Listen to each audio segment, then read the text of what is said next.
Hello and welcome back to Tesla News. My name is Marian and I'm your host today, and we will cover the further ramp up of GIGA Berlin, and we will also look into a possible Model 3 facelift and update with the casting. So let's look into that, and if you're new to my channel, do consider subscribing. So first of all, Troy Tesla was talking about supplier information here. The current Model 3 with the codename Model E is expected to continue production until end of October 2024, and then in 2024 November a new front and rear casting codenamed Highland is expected to start production. So I do expect as well some kind of update to the car itself, because till 2024 it's already a long time Tesla is producing the Model 3, and I do expect some updates here definitely when it comes to the design or interior.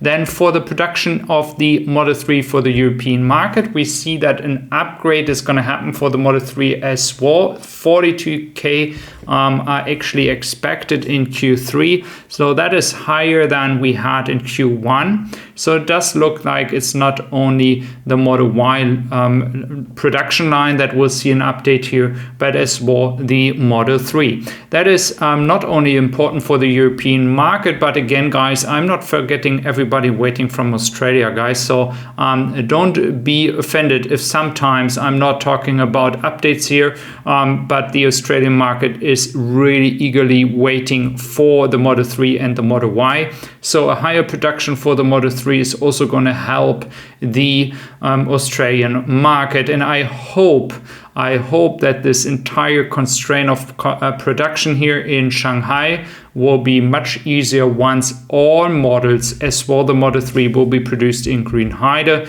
I do expect that by 2024 for the Model 3.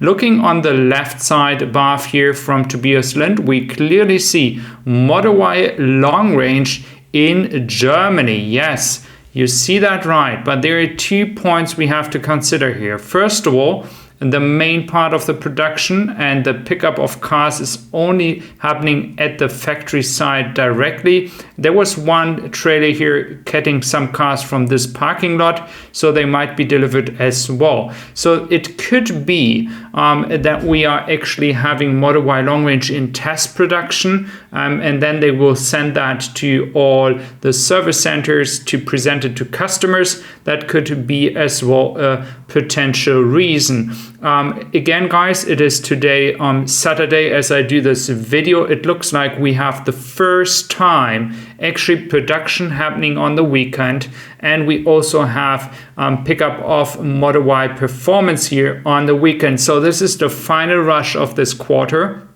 But I do expect, as Tesla hired many more people, that we might be shifting towards a 7-day week. Then we also have actually some problems with the engine here. So it seems like we might have some delays for the Model Y performance in Grünheide for some customers, because there's some issues with the production of the engine coming from China. So this is an issue that we have to closely look at. But you see here new cars coming out in a second. So production is working pretty well here. Lots of cars. The one here on the left side are actually still from pre-production, but those here are looking like fresh cars that will be picked up.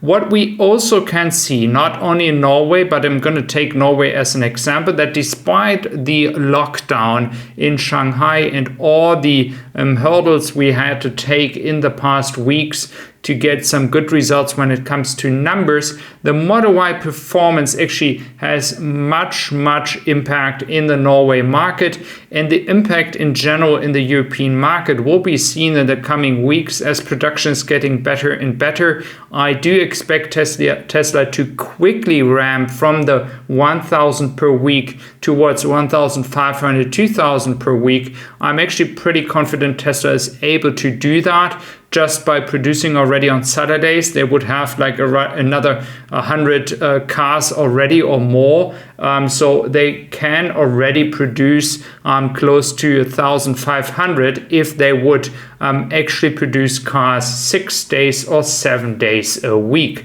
For Sunday, I don't have any proof yet, but Saturday it clearly looks like we have production here.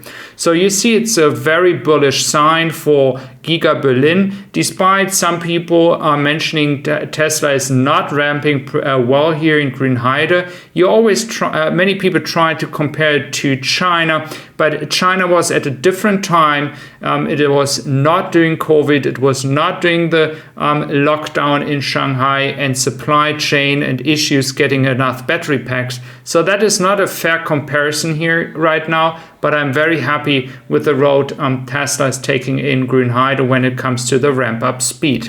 Then looking at Joe Tickmeyer, we have updates from Austin, not only that the Model Y long range is produced as well over there, and is also delivered to customers. We have currently between 50 and 70 cars per day.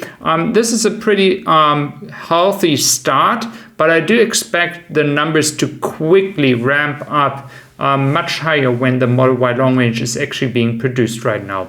And then for the sales target, when it comes to selling purely EVs, like 100% EVs, you see by 2035, all these blue brands here want to achieve that, or the other one are not there yet. Very important, we had a lot of discussions about banning ICE cars by 2035. Some political figures are saying we shouldn't do that. I think the market will do it themselves as the car makers are setting their own goals. Then we are looking into CATL, which is now actually having a battery with a range of 1,000 kilometers. With the energy density of 255 watt hours per kilogram. So I think we might see some updates here when it comes to batteries by next year. So if you're buying now a Model 3 or Model Y this year from Tesla, you might see some updates end of next year and 2024. I think we will see much improvement when it comes to batteries, not only from the supplier side, but as well from Tesla with their 4680 cells. So you kind of see that a lot of momentum is coming right now in by the end of the quarter. But what is very important to understand is that it's very bullish now. Tesla is starting to go with that increase of production into Q3, ramping up Shanghai further, remodeling the production line, increasing production for Model Y, for Model 3, then in Grünheide, then in Austin, and of course, don't forget Fremont, that is already at max capacity. So thank you very much for being here today. I really appreciate your time. If you're from Europe, do check out Tessie Supply for more accessories.